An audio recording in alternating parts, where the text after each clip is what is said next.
That's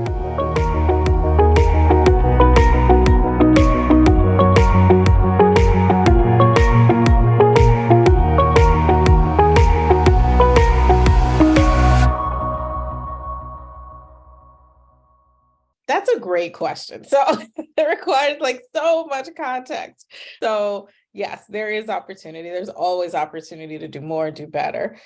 That said, there has never been enough capital that has been deployed to women's health. What is the percentage? I mean, I can quote the percentages for women of different races and ethnicities, but what for women's health, what percentage of all venture? So the last, I think, the last stat that I was looking at, I think it was less than 2% of, or roughly 2% of VC funding for healthcare was directed for women's health. And what percentage of the economy goes into? That is a great question. I don't that. Okay, sorry, I'm not trying to quiz you. No, it's fine. But what I pull can out the tell Georgetown, like there is a stat that's relevant here with respect to who controls capital, right? And it explains why that number is what it is. And look at the broader asset management industry, right? Like as a whole, and there was a stat that had it about $82 trillion in terms of assets under management.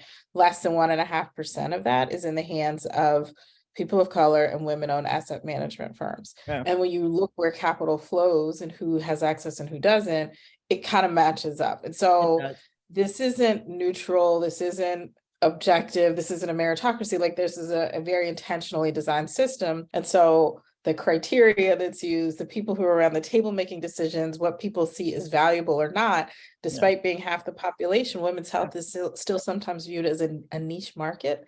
And so but that has everything to do with your perspective, your lived experience, right? Like your point of view. And so those are the types of numbers that we're up against. So when a fund like RH Capital, which is the venture fund subsidiary of Ria Ventures, is in existence and has a like celebrating this close, it absolutely should celebrate the close at 38.5 million for fund 2. When stacked up against the sheer volume of VC funding for anything, we have a long way to go. So two things can be true at the same time. So it can be true. It's an amazing feat. The team at RH Capital has done tremendous work, and will deploy capital to some incredible companies bringing innovation to market.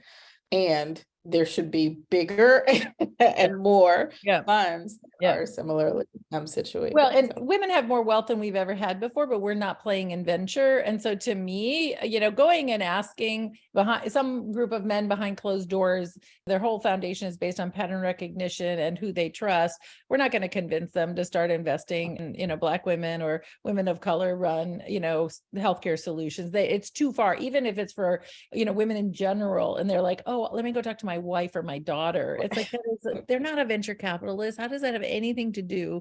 Venture capital is really, you have to trust the leader, but the rest of it you can put on paper and look at the numbers, like you put in a spreadsheet for the most part. So it's not really subjective. So anyway, that's my soapbox. All right, dear. What are the biggest innovations you're seeing? What are the things that we all might be seeing come down the pipeline of women's reproductive and other sort of healthcare resources? So I'll talk about a little bit about that, but also talk about like the innovations, the way that we do what we do. So sometimes I think that can be an innovation, right? Especially when decision-making has been concentrated in the hands of a few, just actually broadening who is influencing how resources flow or the expectations around what you do with your capital. I think that can be an innovation too. And so just in terms of some of the opportunities, there's a lot more investment and movement in menopause, which was off the radar for years, but now there's some energy around menopause.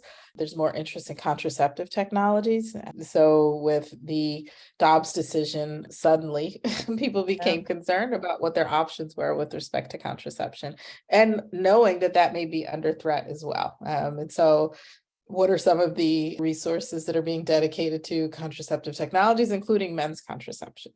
And then also some digital health platforms. So digital health got a boost during the pandemic with telemedicine and the inability to be in person, to be seen in person, or to to engage with your healthcare provider in person. And so we've seen obviously far more digital health access platforms that are emerging on the market. And some of them are really focused on populations who have been hardest to reach or suffering from the greatest disparities with respect to their health. So I'm thinking about maternal health disparities. So when thinking about whether it's geography, or the effects of medical racism and bias in systems, or lack of access to insurance, the ways in which we can reach people is changing substantially, again, with telehealth and these digital access platforms. So I think those are probably some of the things that are excellent.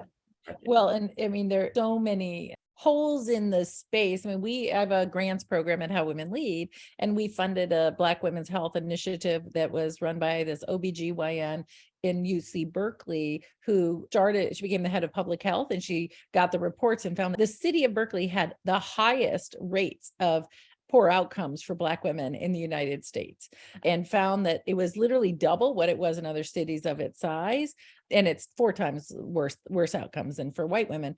And ultimately she found it was racism. So anything that you can do to tighten it up, fill the gaps, make it less subjective, make it something that is really, we got a long way to go.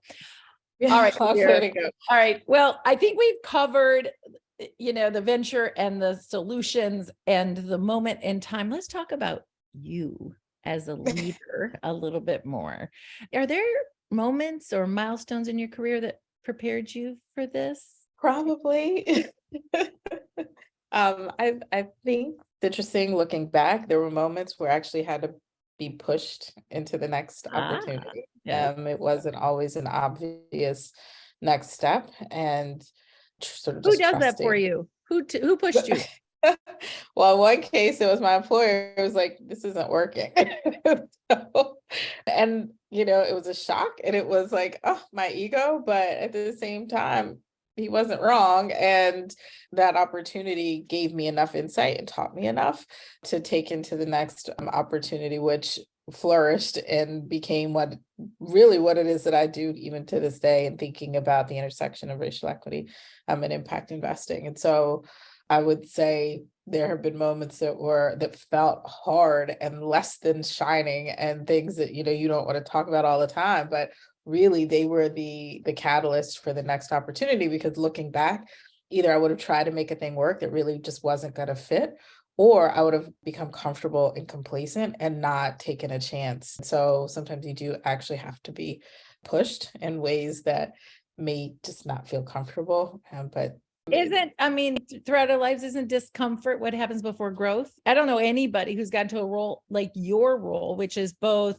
so unique in this country. Like, there's nobody else doing what you're doing, right? There are people that are in your ecosystem, but you are a standout, Erika, in the work you're doing and how you do it. So of course, there's no way you were born ready for this. You had to grow, you had to learn, you had to tighten up your focus. And so when you think about, the young women who are out there coming up in this space, what advice do you have for them if they're having that bump in the road? One, I would say have the belief in your capabilities and your competency. So even when those bumps come, they come for various reasons, like all kinds of reasons. The thing that you shouldn't question is your competency, your capability, because when you start to do that, that's when you take no chances and you start to fold in on yourself. So I would say that should be off the table. And that doesn't mean we don't have things to learn. It doesn't mean that there's nothing to develop, but even in acknowledging that can also be acknowledging, like, I am a competent professional. I know how to move forward, even when I hit a bump in the road. And so just that fundamental belief in yourself, I think, is really important. That's the resilience. And I guess when people refer to strength, that's really what it is. It's like, do you still have the ability to believe in yourself, regardless of what's kind of happening around?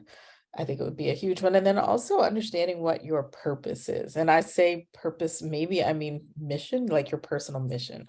But I'm very early in my life, I'd say I was about 19, it became clear for me what it was that I wanted to do.